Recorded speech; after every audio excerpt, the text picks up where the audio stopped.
Le 9 avril 2019, ce sont les élections législatives en Israël. Avant l'ouverture de la campagne officielle sur les écrans de télévision, les candidats se sont livrés à une guerre des images sur les réseaux sociaux. Pour frapper fort les esprits, certains candidats ont opté pour des clips vidéo qui passent les bornes de la communication politique classique. Comme par exemple celui de la candidate d'extrême droite, Ayelet Shaked. Là, on la voit s'asperger d'un parfum nommé « fascisme ». Puis elle dit « Pour moi, c'est plutôt le parfum de la démocratie ». En se parfumant au fascisme, elle a voulu se moquer de ses adversaires politiques qui l'accusent de fascisme.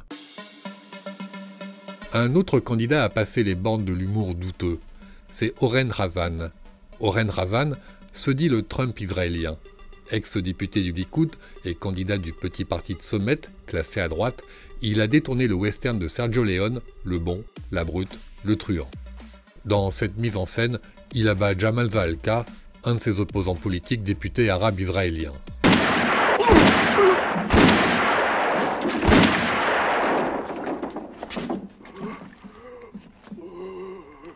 Toujours à droite, Avi Dirter, un député et candidat du Likoud, le parti de Benjamin Netanyahou, prête à sourire.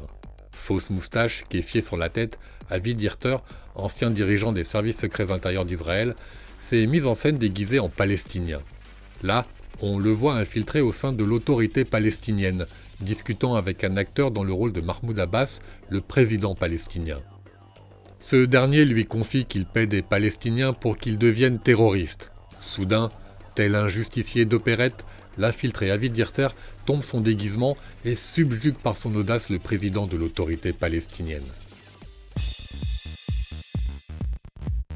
Encore à droite, toujours dans le registre de l'humour, dans un clip pour son parti, le premier ministre israélien Benjamin Netanyahou se rend à une fête costumée.